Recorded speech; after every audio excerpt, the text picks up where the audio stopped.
Hello, I'm Michael Dewan-Herrick. I'm a psychotherapist and a life coach in private practice in London. Welcome to this 31st video in my series titled Questioning Woke Psychotherapy. In this video, I'll bring some critical reflections to the woke use of the term critical, which is pervasive in its underlying ideology of critical social justice.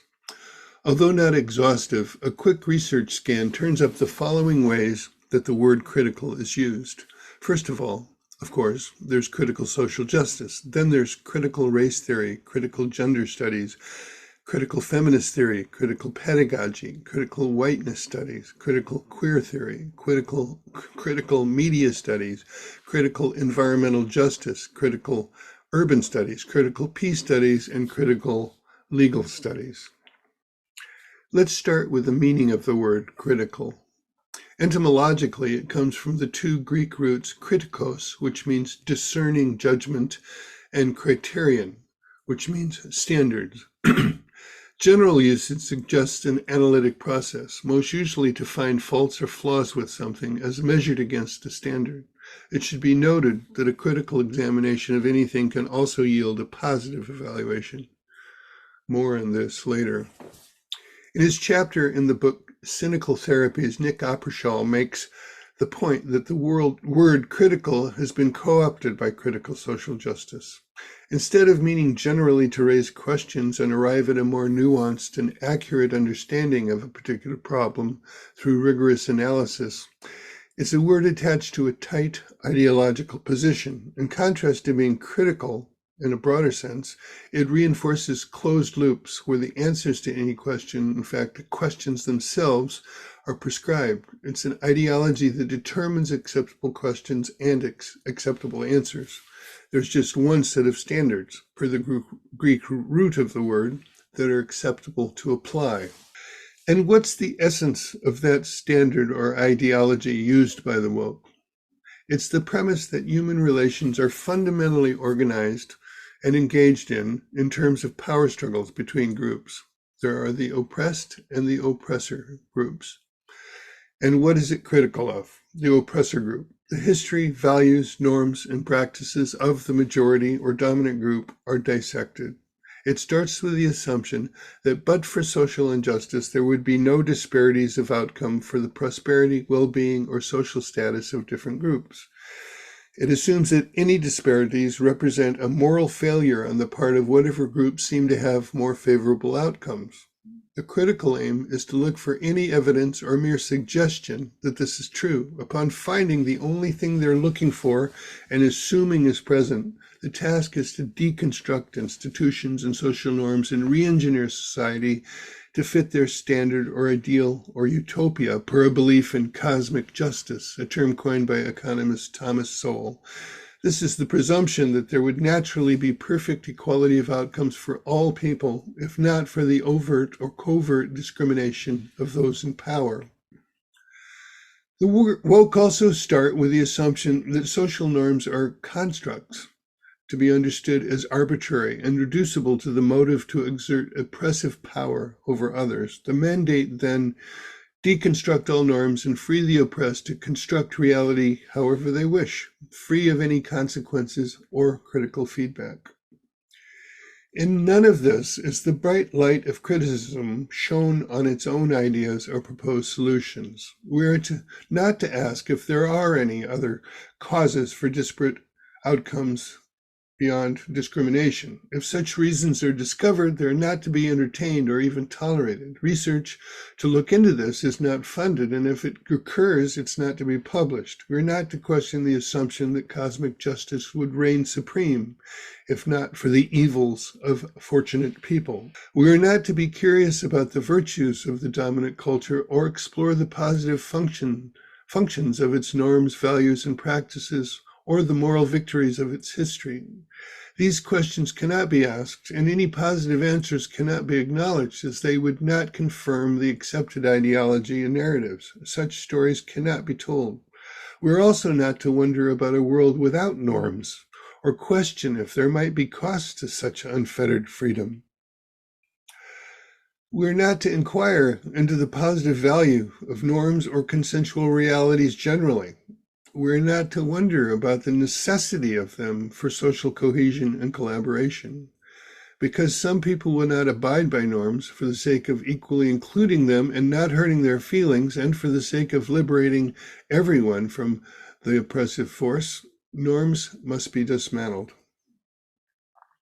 If critical social justice and all the other critical theories and studies took the term critical seriously in its broader meaning, there are questions it would tolerate being asked and would be open to answers that do not conform to its tight ideological frame. Questions such as, does reducing human relations to power differentials provide full enough understanding for tackling all social problems and the myriad ways that human beings suffer? And what is the consequence to human relations in taking that view? Does it promote social cohesion and collaboration, or division and discord? Do groups that have less favorable outcomes have any responsibility and therefore power to change their fates, their own fates? And what might they do differently toward that end? Is there a point at which a postmodern view goes too far and begins to erode other important standards? For instance, are all norms merely oppressive social constructs that need to be deconstructed for the sake of those who don't follow them? How far should this go? And is there a point at which there will be costly consequences? Can those consequences be anticipated and measured? Critical theories did not submit themselves to the same critical scrutiny that they bring to every other realm of human life that they find problematic. In their own quest for power, the only thing they seem to understand, they employ every tactic that they accuse others of. They construct norms for thinking, speaking, and behaving, and levy steep consequences for divergence from these norms. They control and manipulate language to disguise their true intent and establish taboos about what can even be said. They pose as arbiters and engineers of social equality and harmony while promoting division and animosity between groups. All these things are on the list of what they claim to be against. In the name of critical thinking, it's only fair that they are subject to the same level of scrutiny that they bring to bear on everything they oppose. Okay, let's take a step back. Let's take a breath and a step back for a moment. Can we who find ourselves critical of woke, critical of its critical ideology, also be critical of ourselves? Do we make wrong assumptions? Do we go too far in finding fault with woke? Are we able to appreciate anything about it? For instance, do some of us tend to think of the woke as a homogeneous group of people who all think the same thing? That'd be a mistake. It seems clear to me that not all people who could be seen as woke care about the same issues. Many are not particularly aware of the intellectual and ideological underpinnings of the causes they care about. They may not fully agree with postmodernism, for example, or even know about it. Not all woke people have signed up to a revolution intent on tearing down civilization and starting over from scratch. If we're going to be critical of woke's simplistic categorization of people into homogeneous groups, we should be critical of our own tendency to do this with them. And further, do we dismiss the idea of privilege too quickly and not recognize and appreciate certain unearned advantages that some of us have? Are our arguments truly rational and impartial, or are we defending ourselves against fair accusations? Are we really open to refutation based on evidence and sound reasoning? It's easy to claim openness to debate when one's opponent either refuses to debate or has irrational arguments bolstered only by ad hominem attacks. As I've begun to suggest, there's something on the other side of all this critical stuff. What about appreciation and gratitude?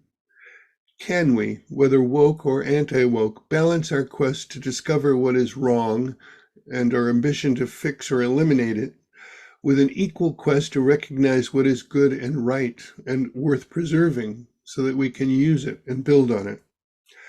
I had a great opportunity in my career as a therapist to learn more about this. I worked for 5 years in the states of New Hampshire and Maine for an organization called Family Strength, all one word. We provided home-based family therapy for families who were court-ordered for therapy by the Division of Children, Youth, and Families. These families were in jeopardy of having a child or children removed from the home and put into foster care due to abuse, neglect, or juvenile delinquency. Our job was to help them preserve their families if possible. At the core of Family Strength, as the name suggests, was the belief that all families have strengths. There were very real and significant problems that needed to be addressed, but we were trained in looking for and helping families to capitalize on their strengths. Even their initial collective hostility toward me as an intruder in their homes could be reframed as the ability to come together for the shared cause of defending and preserving their family. Being in their homes also gave me more immediate and intimate access to the real details of their lives, which provided many more clues about their strengths. The state provided very critical assessment of these families, and unless something could be done, they would be torn apart. Not all families were able to stay together, but we had a very good success rate. It felt good to me to be able to go into a courtroom and present a case to a judge about how a family had addressed the issues that concerned protective services and why it should remain intact. Many times it seemed to me that protective services was fixated on its initial view of the family and was extremely reluctant to change its mind. I see this experience in my career as having parallels to my current questioning of Woke Psychotherapy. Critical social justice has a fixation on what is wrong and little or no interest in what is right. At its revolutionary extreme, it wants the system dismantled, as DCYS often wanted the family dismantled. There are those in the woke movement, not all, who have already decided the system is irreparably broke. It can't be fixed or even sufficiently improved. As I often felt when working with families, this is a premature conclusion. And the task isn't to just make a laundry list of everything that isn't aligned with cosmic justice and whip it into shape or else. The task includes generating an inventory of strengths and using these to make things better. There's a method for fostering organizational development called appreciative inquiry. Perhaps you've heard of it. It was developed by David Copperrider and Suresh Srivastava at Case Western Reserve University. I may do another video to explore this and its possible application as a balance to various critical theories and studies. A basic and simple description of it is that it's a way for stakeholders in an organization to identify and appreciate the organization's strengths, past successes, and positive experiences, and to imagine together a future where their aspirations are realized. This then becomes the basis for making concrete plans and strategies. Then implement the plan, take action, and celebrate successes.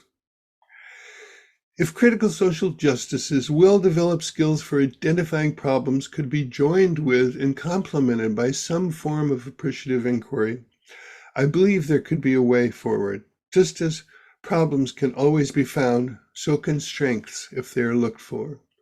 This would require that woke submit itself to criticism and look for and appreciate strengths in the people and the systems it finds problematic. It would also require that the anti-woke not defensively dismiss the critical findings of the woke and look for and appreciate its strengths. Yeah, I may be a dreamer, but this is what I think. If we could collectively relax the futile quest for cosmic justice while working together and make the world as fair as it can be, at least maybe we won't have to kill each other. If you like this video, please give it a like, subscribe to my channel, click the bell for notifications, leave me a comment, and share it with someone. Until next time, take care of yourself and each other. Bye for now.